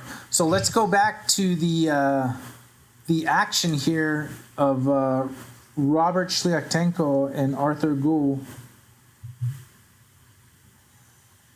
And Robert's at 4 minutes left on. He didn't play Queen to C7. I find that risky. Black is taking some chances here to try to win this. If I would play a move like C3. Rook C3, what a great move, Nick. That is a beautiful move. Look at that. Rook C3 with the idea of Queen G5. Or Queen H6. Queen H6. Yeah, Queen H6 even better, yeah. Is that it? What are you gonna do? leave it to the Sicilian wizards to find moves like that. Well, because Arthur could have gone queen takes c1 check. Right. He didn't do it. He played bishop takes e5. Oh. Was that a miss? That was a forced win? I'm not sure. Well, I don't think we can be sure. How can you give up that bishop unless you've got... Oh, is he going to get queen g5 check? But he could still go queen c3 after... He still go queen c3. Rook c3. C3. Could still go But rook that's c3. going to probably just be a draw, right? Queen Yeah. C3, Queen G5, King F8, Queen G... There you go. Rook D3. D3, same idea. That's a tempo. It's But played there's queen so quickly. It's amazing. They've got it all figured out, Nick. We don't know what we're doing. What if you just go queen c1 check and bishop takes e... Oh, no, that's... Is queen c5 the move now for black? So they can play queen f8? No, you just made No, it. you can't do that. Yeah. Ruka is in the chat, and I'm thankful for that. It's sort of like a king h8 here for black. It's a sane move. King h8 and then rook g8, he's saying. But then you might get mated by queen h7. No, not quite. Also, king h8, can we play rook to d7? No, but if you play king h8 and then queen h6, but then Rook you got G8. rook, rook h3 also. Well, then you got to worry yourself about. Queen c2 check and queen takes c1 check. Yeah. Yeah. But rook e7,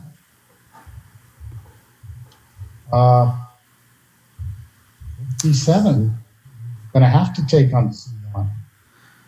And the thing about this game continuing the way it's going, I think Christopher Yu in his game is probably, I actually don't know if he's able to watch the other games of the round, but he's probably waiting to see what happens with that game. That's an interesting question. I mean, like in online games, you should be able to sort of watch the other games. Why not? I think so, and Judit's saying he is not. So, Okay. Is that a rule actually? Can players view other games while they're playing? I would say why not? I mean, you can. Judit was part of the online task force. And funny, in this game with Robert and Arthur, Rui is actually in the tournament chat. And we're going to say congrats to Rui. Yeah. Nice draw on the mechanics team. So what's going on here, Nick? And actually, Rukja is also wishing her a nice draw. So good job.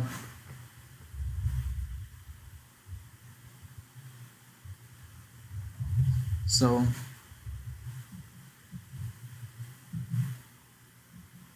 Yeah, perhaps just king f8.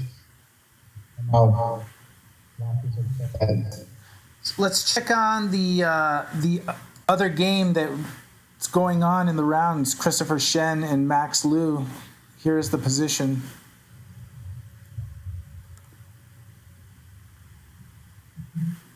Well, Black's only hope is to give up the knight for, the two pawns somehow. As the pawns are storming, let me go back to Christopher Yu and Justin Wang here. So Judith saying it's not against the rules, but that we're pretty sure that it's not happening right now. So Christopher is not eyeballing the Arthur game to see. So Christopher is playing this game out of his own free will, without knowing. Oh, so there's no dual view. That's interesting on chess.com. All right. I'd say Black has got to be really careful here. I mean, maybe it's a technical draw, but there's so much,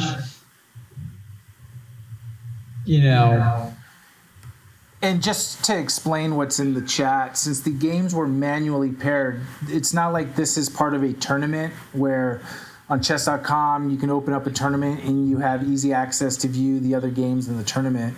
These are manually paired, so Christopher would have had to have gone into the sheet where we have the links, the live links to the games, but that's not happening right now.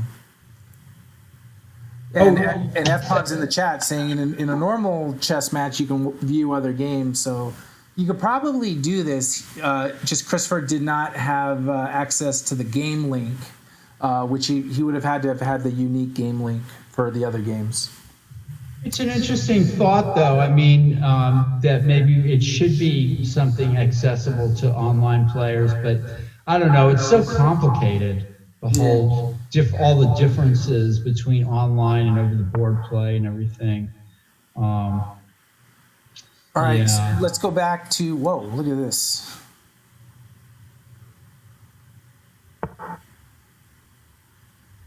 There's your move, Nick. Yes, I wasn't thrilled with King to Gosh, this is crazy. H8. I'm so glad I'm not playing this game here from either side.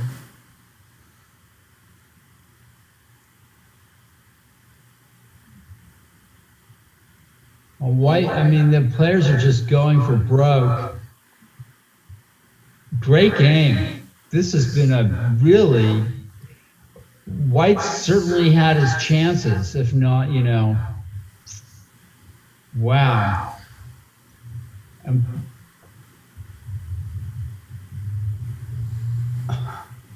Rook C7 is being recommended by Rukja.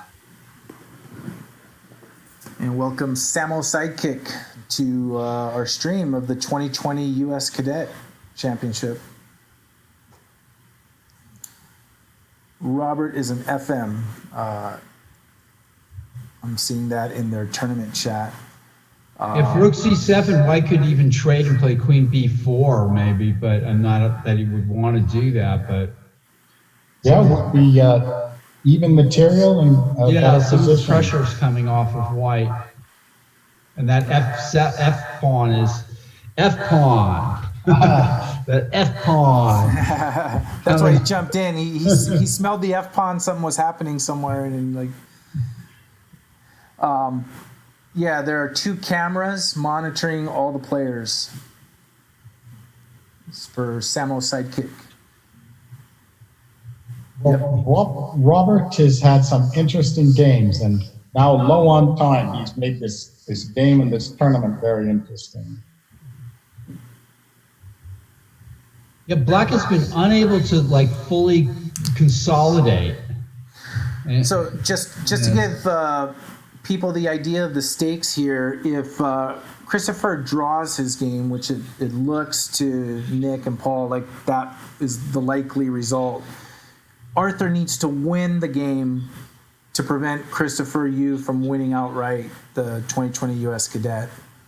So Arthur needs a win in this game to keep it going. But if Arthur draws or less and Christopher draws, he's the champion regardless of the result in the last round. So no pressure. I don't see how Arthur can win this game.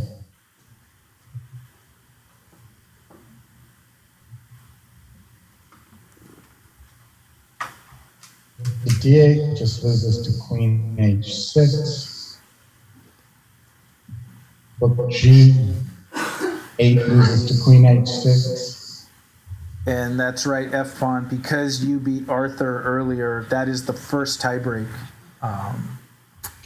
I mean, White loses actually if Queen H6, Queen takes E4 check, Bishop E4, and Black checkmates White. So that's a possibility that Black is probably hoping for if the Queen strays away. Yes. If Black goes Rook G8, then you could go queen h6. But Right. black just sits and does nothing. But And Robert at 2 minutes 42 seconds. Wow, this is coming down to it. Yeah. You know, I just read a quote by Bobby Fischer.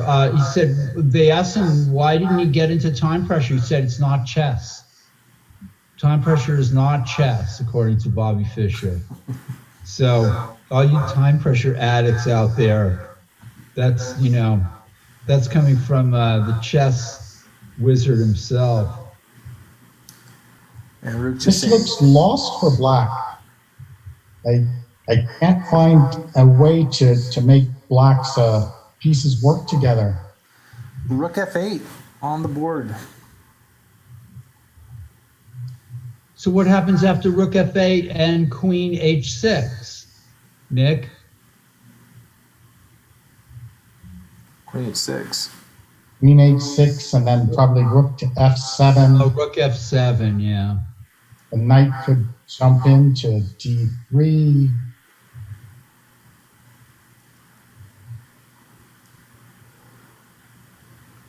Black is in a. Yeah, it's funny. Rook f8, excellent move. But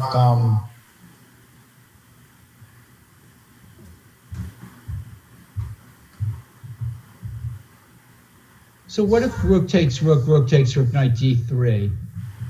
rook would take the pawn on f6, maybe. And you go knight takes e5. Yeah. But, I don't even want to.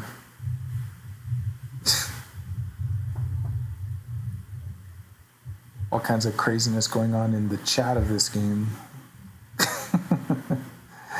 It's really funny what chess players say in chat, just like the most random things. And now F Pawn has joined that chat along with Rui. Somebody asked Rui if they would coach them, and Rui flat out said no. Which is what we would expect her to say. So looking at this other game really quick with Christopher Shen and Max Liu.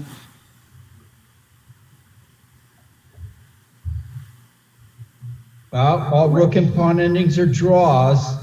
Yeah. But Is that the takeaway from your class? yeah. Your It looks like ending white should. I mean, black is coming closer and closer to some kind of, chance here. It's amazing. Let me go back to this game here, just because of what's at stake in this game.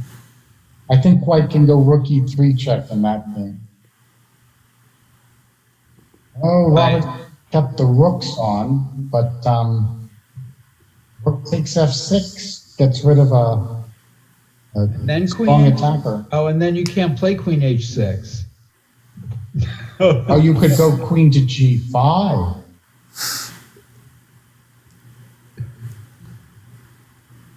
Queen to g5, rook to g6. Queen to g5, queen takes e4 check?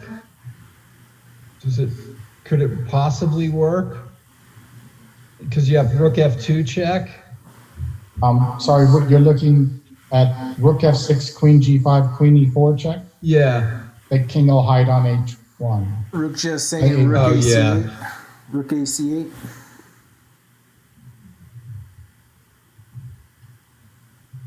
Rook a c8. Yeah, black has to keep putting pressure on white.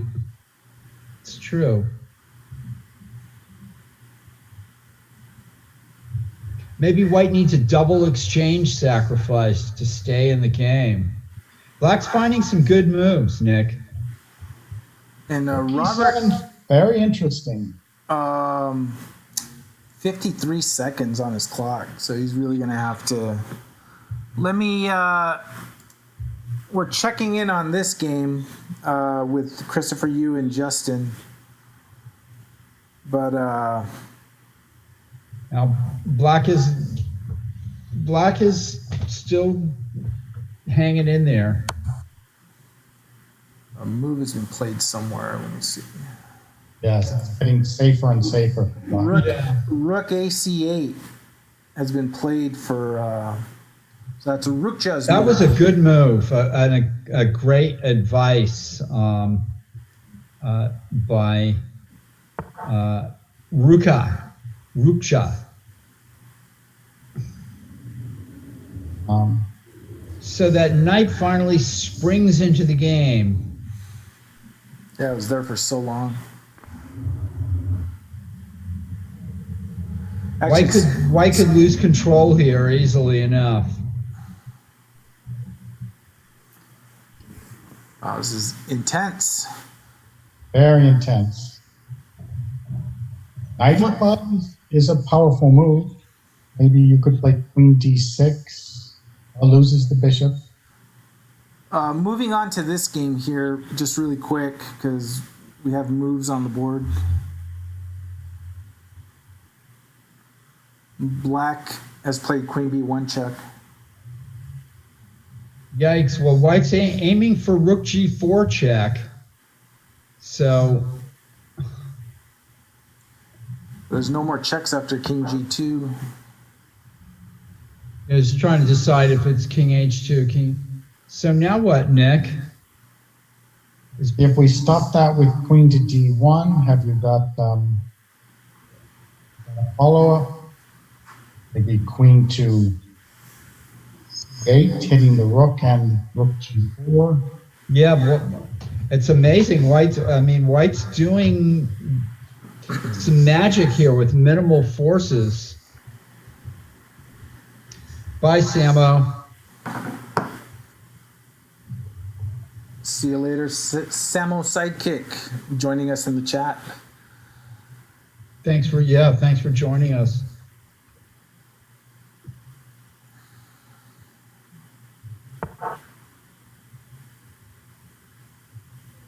Wow, this is so precarious. Queen g1 was played. And so, is White going to find some intricate win here? Like you said, I think he could have tried pawn to h5. But yes, here queen to c8 threatens the rook, threatens rook g4 check. Oh, yeah.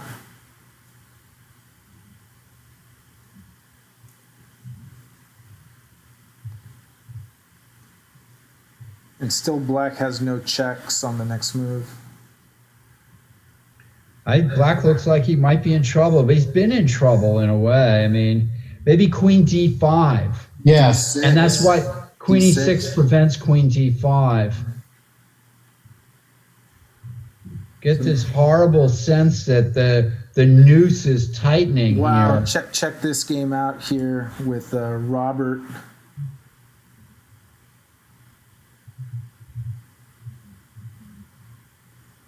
Wow. Queen is It's a draw.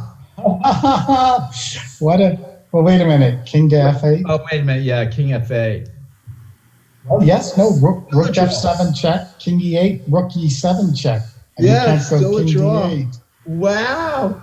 Fantastic. Let me rewind What a that. dramatic end there. A queen sack. Yeah, so this is what happened here. We had that move, which we thought looked really good, and then we knew that. And he played there, knight xe5. Whammo. Wait a minute. So can black try anything else except for rook d2? Like queen e4 check? No, the bishop g2. Then bishop e4 check? Oh, yeah. Well, I think he could always just move the king and the draw is still there. Right. And then- Crazy. And the game's still going. This is the position here. Wow. Aha. What a Fantastic. What a game. What a Somebody should tell Christopher Yu. No, just kidding. He may have to take Robert to lunch or something because this game is drawn and it looks like that's where it's going. All Christopher What needs a is a nice draw. little shot to draw the game. Yeah. Maybe And Black. Arthur is offered the draw. Oh, Arthur offered a draw. Yeah, so White's just wondering if there's a checkmate, or is just appreciating this nice position. and the chat are requesting that he decline the draw. Wow, some terrific chess this round. And Yeah, this has it been a great It is a round. draw. It is a draw. Wow. That's Wow, unbelievable game by Robert Shlechtenko. Both of them contributed to this. Yeah, no, I wonder, did Black have Queen E4 check after Knight takes E5? Bishop takes king, I don't know, A1. I'm gonna Same thing, Rook D2, and then there's the same draw, right? I'm going over to the other game that's still going between Christopher Yu and Justin Wang. All Christopher Yu needs to do, and I'm going to let John McCumiskey and Judit tell me otherwise, all Christopher Yu needs to do is to draw this game to win the 2020 U.S. Cadet. Yeah, he remains a point ahead of the field, and he beat He holds the tiebreaker against the only person that can tie him in the last round. And actually, he's on his way to trying to win this game as well. He's going to win the H5 pawn probably, Right. and it's still going to be difficult for Black. Yeah, because he's going to go Rook H4, no, right here. And this is the kind of thing that you want to do on your way to becoming a grandmaster, right, Nick? Is to squeeze everything out of these kind of positions, right? Yes, well, he's winning that pawn, Rook H4, king to H6, he had G4. Yeah.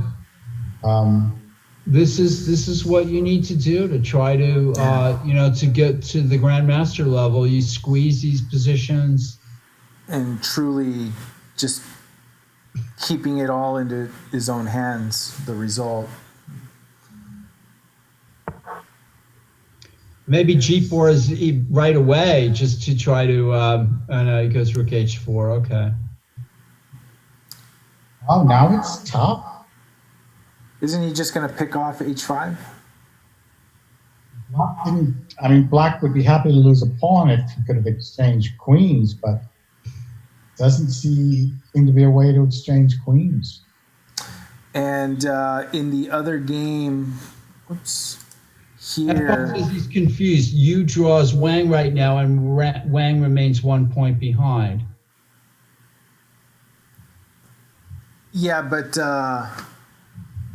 hold on. Let me see.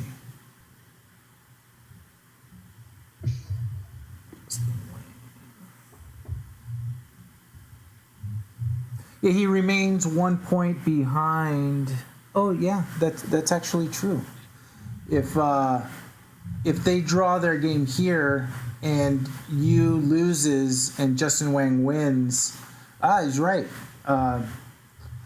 We don't know what the tiebreakers would be because their head-to-head would be a draw, and it depends on the second tiebreak, which would be. Oh, that's right. So Wang can still, if he draws Yu, still has a chance. Most blacks is the second tiebreak. And then that depends on their seeding in the tournament. And actually, it looks like 1, 2, 3, Christopher Yu, because he would also win that tiebreaker because he would have had 4 blacks to Justin Wang's 3. So correct me in the chat if that's wrong. Most blacks is the second tiebreaker, but Christopher Yu will have had 4 blacks and Justin Wang will have had 3. So Christopher Yu would still win that tiebreaker in the event they tie. So anyway, back to that game. Christopher Shen won. This is the last game of the round. And liable to continue for a while, unless White knocks Black out. What happens? Rook takes H5. That's the attack. Ooh, how are you going to defend? No checks? 1 minute 45 on the clock?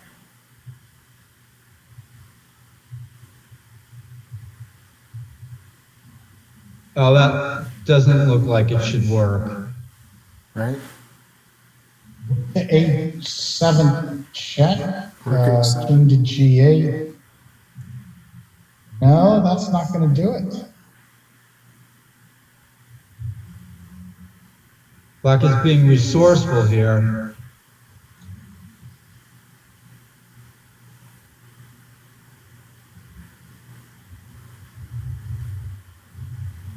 Can White win that with the king on the back rank like that? With a rook and pawn ending?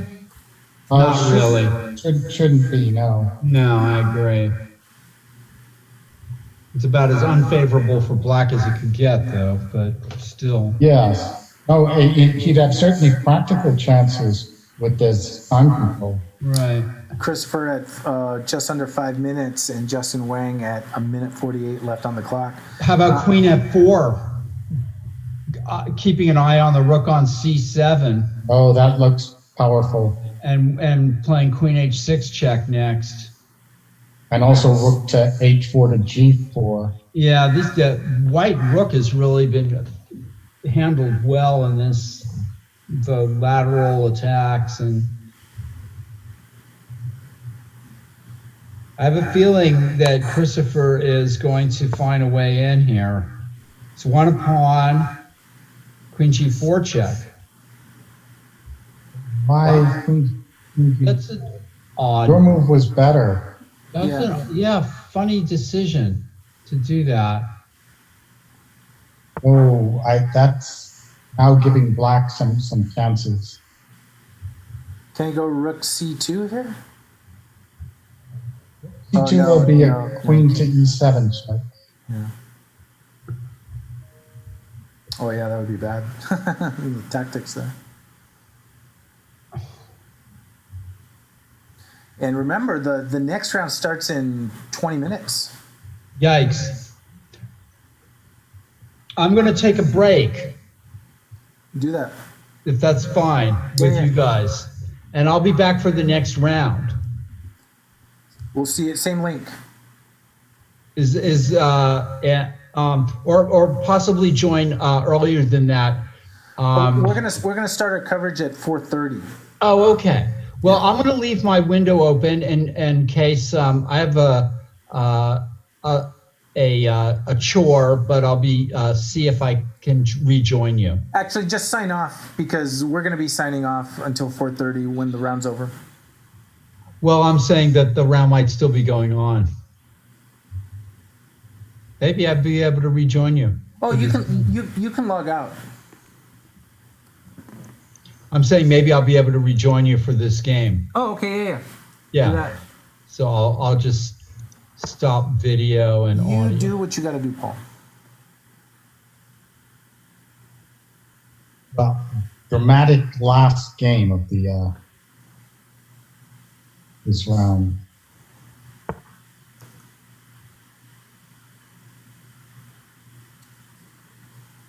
Well, the queen would have been better on f4 than e3. But still difficult, something like rook h4. Very unpleasant to play this as black. 1 minute, 6 seconds. No particular threats by white, so just you have to calculate a few moves ahead and not miss a shot. That's hard to do. I was a little surprised. I thought rook h7 or one of those other moves was going to happen. It was almost a knockout punch. Seems like the drama has left, but he's up a pawn, so it's not like he's in dire straits.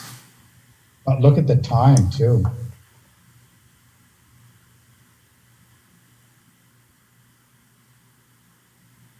Was that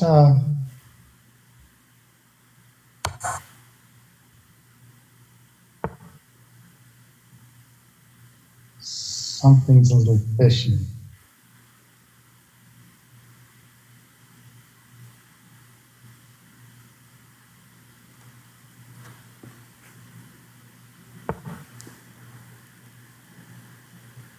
Queen to b4. Oh, queen e6, threatening rook g4 check. Ouch. Ouch. Oh, that may be it. Uh-oh. Hello, everybody in TV land. Oh, this is, it may be over now. Rook g, oh.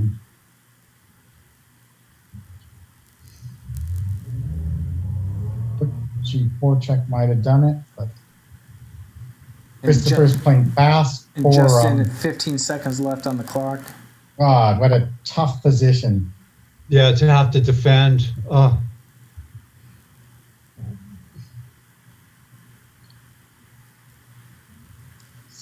Still hanging in there.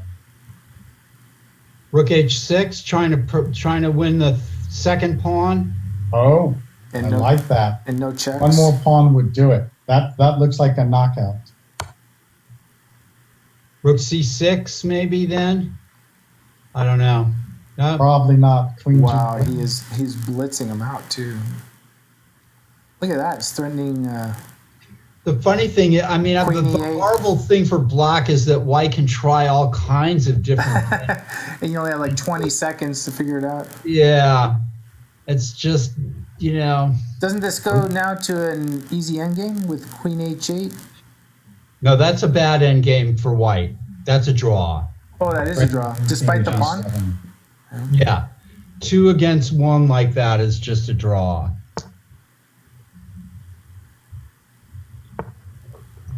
God, he It'll moves so eventually quick. lead to the Philidor position or whatever. Oh, look at that. You can see white's having fun here. It's not. Oh. It's just dreadfully, you know. Now maybe queen to a8 check. Rook e4. I'd like white should be targeting this f6 pawn. I think. Moving the queen all over the board. It's just, It's nice that white queen is on the long diagonal. yeah, yeah.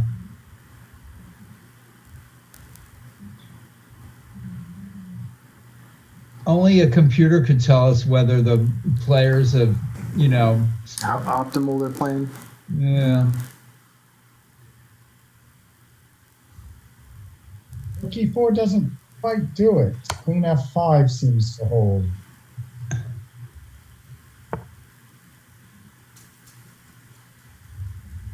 Well, that is a long move. I bet he didn't expect that check.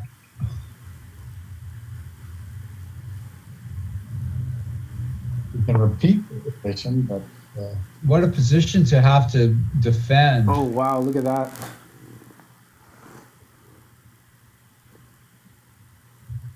Because he's looking to bring the rook to h8 check and then the queen to g8 maybe.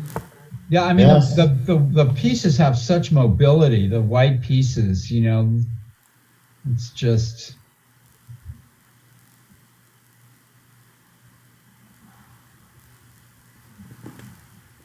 yes, maybe stair step. Queen a3 check, king f7, queen b3 check, king f8. Oh, that might stair step to where you can check on c8. Yeah, he's seeing it. Look at that. He's a problemist. Nice. It's exactly the kind of thing that he's going to do. Yeah, Look there at it is. There it is. Wow. Nice, Nick. Nice Looks call. like man. a decisive. Yeah, because the rook is going to pick up the rook, right?